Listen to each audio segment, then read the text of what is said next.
Yo, it's your boy Timbo, back again with another review. Today we're doing the new ReTcH album. I guess I'm gonna have to call it a mixtape. I don't even know what the official title is for this one, but I'm gonna have to call this a mixtape because it can be an album.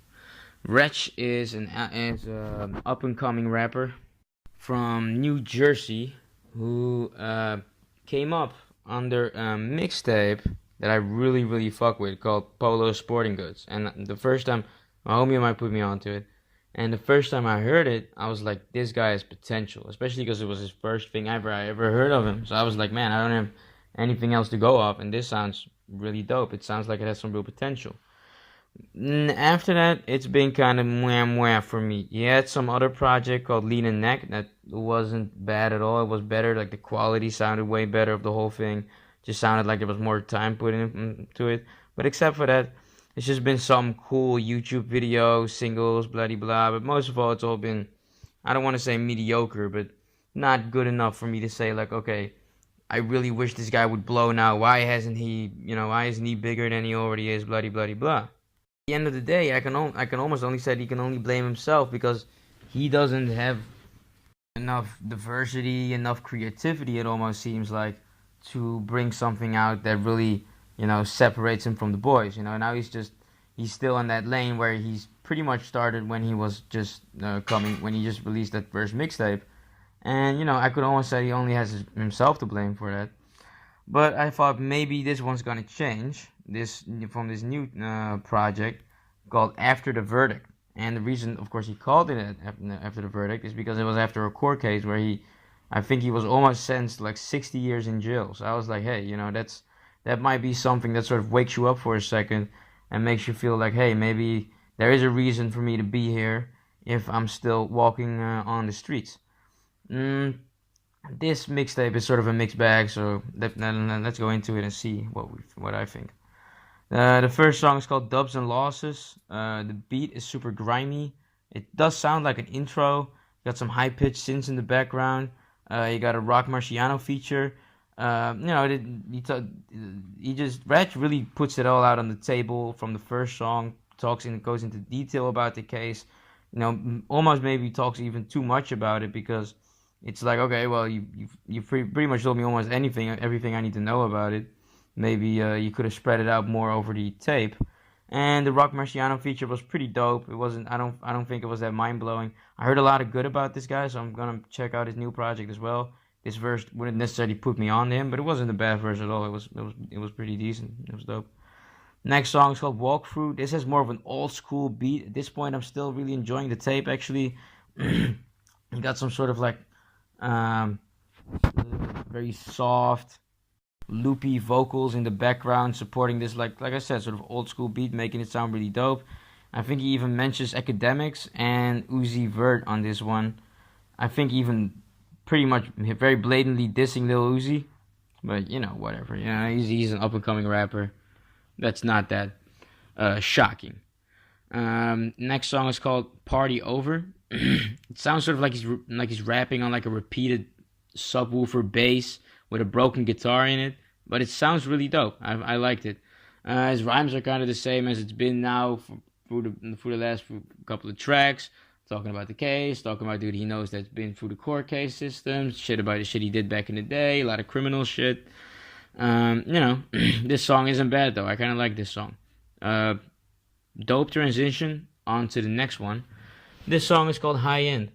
Sounds sort of like an old school video game beat. ReTcH talks more about his homies that are in prison, fake people. He mentions the GBs and the DBs and all that stuff from Chicago. Also talks about Drake a little bit.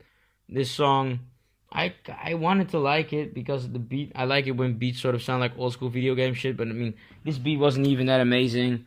And like I said, this track is now, this whole thing is now becoming kind of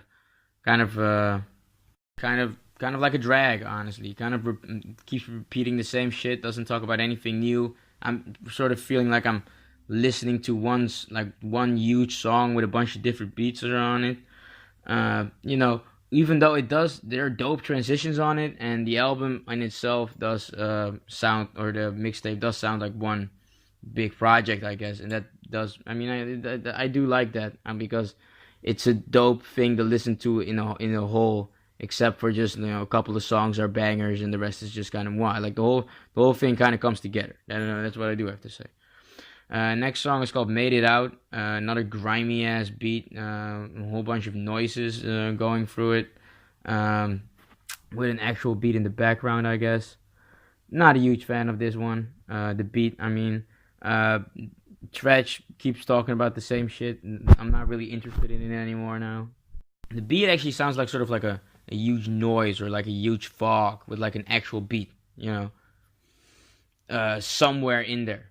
But in this one, there's actually a feature from a guy called Surf, and I've actually, or Surf or whatever, I don't know how you pronounce that.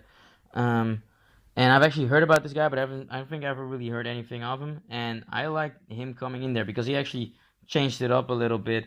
Had sort of like a really different flow to it. Talked about sort of like more like some other shit, you know what I mean? Just not the same shit. It's not like it was something really incredible and new and creative, but at least it's not like the same thing I've been hearing. And it's just like a really dope verse actually at the end. And then at the end, a bunch of like church organs start coming through the entire song and changing up the beat, and some demonic laughter is coming through it. But it sounds kind of dope, and the whole tape is really grimy, so it fits fits the mixtape. Next song is called Late Night. This is more of a mellow beat with a funky piano in the back. I guess more like the second song. This is more like an old school type thing. ReTcH has been known to sort of do that a little bit, and I like it. You know what I mean? Doesn't say anything different in his rhymes though. Like I said, he doesn't really do that at all. Talks about his mom and dudes he knows in the court system. So I guess that was kind of somewhat interesting. But we're gonna continue to the next one. Next one's called Paranoia. This one is with Dave East. This beat I also think is sort of interesting. Sort of like a piano that's stuck. You hear through the main beat. The main beat is sort of just like a mysterious, what's gonna happen tonight type beat. Sort of like, man, this house can get shot up anytime type beat. Dave East sounds not like super special, but like I said, at least it's something different from like ReTcH talking about the same thing over and over and over again. So, and with the same, sort of at this point it becomes like a very monotone type way of way he spits shit. Like he just, he says shit like very, very serious, and then at the end, everything at the end of this sentence, he always like really pronounces the end of the sentence so that you know that it's real. Like at the end, he's really like, you know what it is, like, and like it, and that's dope. But at some point, it's like, okay, I get it. At least he switches it up, Dave East. So that's at least something. And Dave East, what I never really noticed it, but Dave East kind of sounds like Guru from Gangstar, and I never really noticed that. So I guess that was kind of dope. Dave East is sort of like a breath of fresh air on this entire tape, but that's, anybody who's actually sort of like a dope rapper would be able to do that.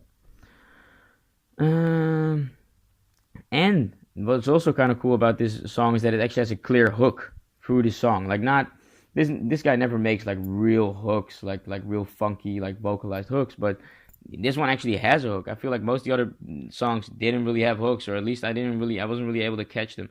Some had like sort of hooks, but they were just like I said, just him spitting. I guess like something he spit before, and then that's like a hook or whatever.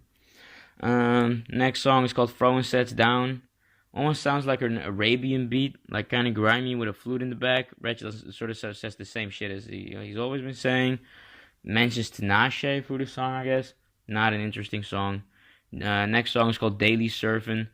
Dope transition to go to this beat, but that's most of this tape has dope transitions. But this song is, if you ask me, pretty much the exact same like the last beat, but then just a little different. And ReTcH talks about the same shit. ReTcH. Then the last song is called Sloppy Trays. Not a bad beat at all, and I guess it's different from the other two. But I mean, this is how you're gonna end the song, like the entire tape, with the same shit. Like, it begins, this whole tape begins kind of dope, and it switches it a little more up in the beginning. But through the last couple of records on this tape, it's just the same shit with the same beat and the same delivery, the same flow. talking about nothing but the same shit.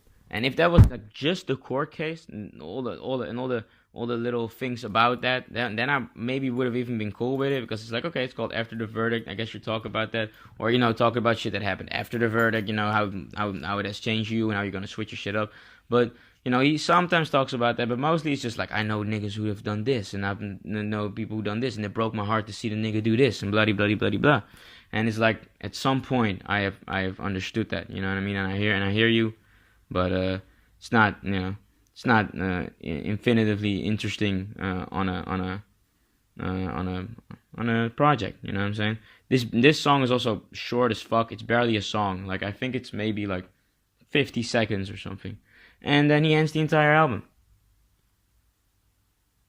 or mixtape. And like I said, ReTcH, I haven't given up on him yet. He's still like, he's way more up and coming than dudes like Freddie Gibbs and guys like that, who also sort of have the same problem, if you ask me, where they can't really, it almost feels like they're sort of cool with where they're at. And if ReTcH is cool with where he's at, then I mean, that's fine. But I mean, I think that he has the potential to do way more. But it's just nothing special. It's just the same shit over and over again. And I hope he just switches it up at least a little bit and makes his albums a little more. Maybe he should understand that maybe he can learn more from other artists, and that this thing that he's doing right now isn't the end all be all, because this whole thing sounds like a huge freestyle with switched up beats, and I guess that's cool, but it's not something that would make me think like, okay, where are we going next with this? You know what I mean? It sort of seems like we're stuck in a spot. It's like the type of shit that like real niggas is like listening to when they're in their house with like AKs ready, smoking weed, making themselves paranoid, being convinced that the house is gonna get shot up. Like, it's dope, but it's just one big thing. And if the one big thing would have been about something like the court case, or shit that's going on in your life, that would have been dope. But a lot of this is just talking about shit that we've already heard about, shit in the hood, shit. Talking about his mom at least a little bit, name dropping a lot of people for no reason, and it just feels lazy. It doesn't feel finished. It feels like through the fourth or the fifth or the sixth song on this album, he just sort of gave up and was like, fuck it, like, this beat is fine, okay, blah, blah, blah, blah, blah, and then he just finished it up and put it out. Maybe he should have spent some more time on it or whatever. I don't know. I'm giving this 5+. It's not an F, but it's definitely not good. It's definitely mediocre, if not trash. So, what do you guys think about this? Am I completely wrong? Because it is like a good compact project, I guess. Like, it's I'm sorry about that. It's not like it's like it doesn't come together. It definitely comes together. I would say it almost comes together a little too much. So maybe you guys would disagree with me and say like, hey, this is just a vibe. This is just a vibe album, and you're just not getting it. So let me know. Or maybe I'm not even being hard enough on this, and your guys saying this guy's trash. Why are you even covering this dude? I don't know. Let me know. I mean, I feel like this guy still has real potential. Let's put it like this. And I think he's been in the game for like, what, 3 years now? He can still come back. You know what I mean? I hope he comes out with like a real album real soon, and then I'll definitely cover it. And, that will kind of show where he's headed, I guess. Alright, let me guys know what you guys think. Like, comment, subscribe. Peace.